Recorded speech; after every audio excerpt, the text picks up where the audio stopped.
네, 안녕하십니까. 사랑의 집 가정문화연구원 이사장 주수일입니다. 우리는 이제 2006년을 마감하고 2007년에 새해를 맞이하고 있습니다. 우선 극동방송의 모든 시청자 여러분께 우리를 구원하신 예수 그리스도의 이름으로 새해 문안을 드립니다. 샬롬. 금년 한 해도 하나님과 동행하시는 복된 한 해가 되시기를 간절히 기원합니다. 대부분의 사람들이 다 그렇겠지만 저에게도 이 설에 대한 특별한 추억들이 있습니다. 어린 시절에는 집안의 친척들이 다 모이고 세뱃돈을 두둑하게 받고 맛있는 음식을 마음대로 먹고 그래서 마냥 즐겁고 기다려지는 날이었습니다. 그러나 60이 넘은 지금은 이런 것과는 또 다른 기쁨으로 기다려지는 날이 돼 있습니다.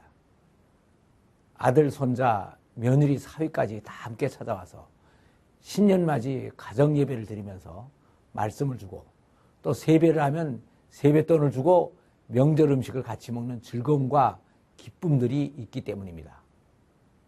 그러나 우리 집안이 이렇게 되기까지는 많은 시련과 역경들이 있었습니다. 저희 집은 아주 강력한 유교적인 전통을 가지고 있는 집안이었습니다. 그래서 제가 처음 집안에서 교회를 나갈 때 아버님으로부터 많은 핍박을 받았습니다.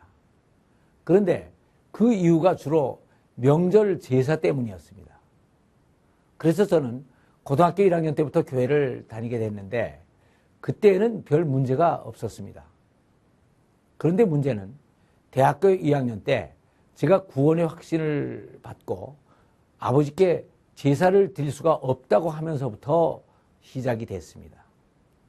아버님은 집안의 장자가 종교에 빠져서 조상도 모시지 않겠다는 놈은 내 아들도 아니니까 당장 나가라 라고 하셔서 얼마 동안 집에서 쫓겨나기도 했었습니다.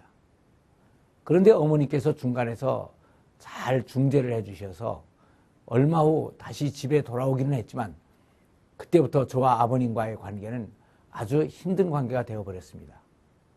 그래서 명절 때만 되면 어머니께서 야, 너는 명절 때 아버님의 눈에 띄지 않게 하는 게 더 좋으니 그냥 나가 있어라 라고 하셔서 저는 항상 명절 전날부터 아버님과 마주치지 않도록 하기 위해서 등산을 가거나 친구들과 함께 기도원을 가거나 친구의 집으로 피신을 가야만 했었습니다. 그래서 아버님의 기독교에 대한 반감은 날로 더해 갔었습니다. 그래서 그때부터 저는 제사란 무엇인가, 하나님을 믿는 사람이 신정과 구정과 추석 등의 명절에는 어떻게 보내는 것이 바람직한가 하는 것들에 대해서 많은 생각을 해봤습니다. 그런데 이런 명절은 우리나라에만 있는 것이 아니었습니다. 어떤 형태로든지 온 세상 사람들이 다 지키고 있었고 하나님께서도 이스라엘 백성들에게 지키라고 명령을 하신 것이었습니다. 신명기 16장을 보니까 하나님께서 이스라엘 백성들에게 꼭 지키라고 하신 명절이 세 가지가 있습니다.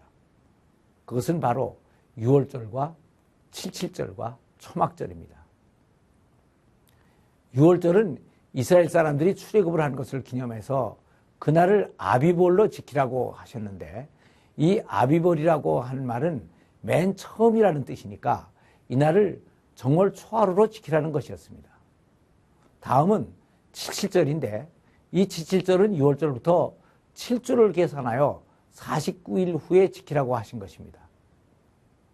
그러니까 이스라엘 백성들이 출애굽한 것이 3월 말경인데 49일 후면 유월경이 되니까 밀과 버리를 다 추수하고 소실절로 지키라는 것이었습니다.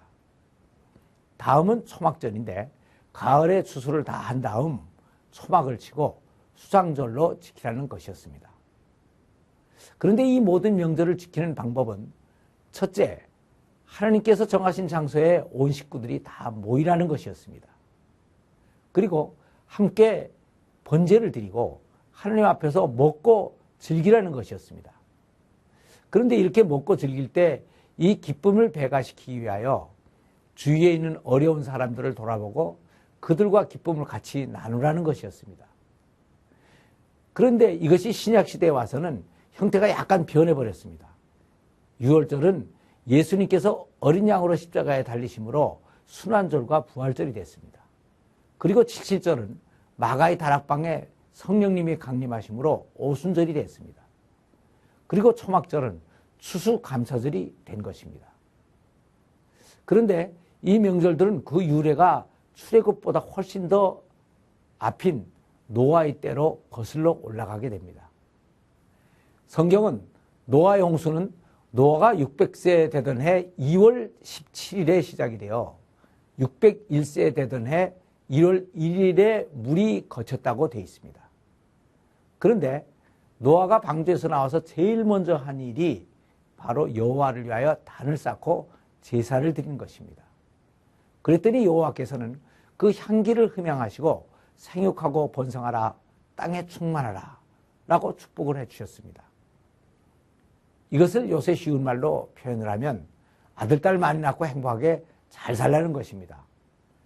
그러니까 행복을 마음껏 누리되 이 모든 것을 주신 하나님을 기억하고 제단을 쌓고 제사를 드리면서 기뻐하라는 것입니다.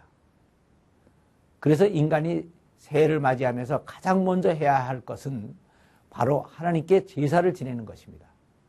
그래서 저는 이런 것을 생각하며 결혼한 후에 아버님께 제안을 했습니다. 이제 저도 결혼하고 처가 있으니까 명절 때 제가 토막을 가지 않겠습니다.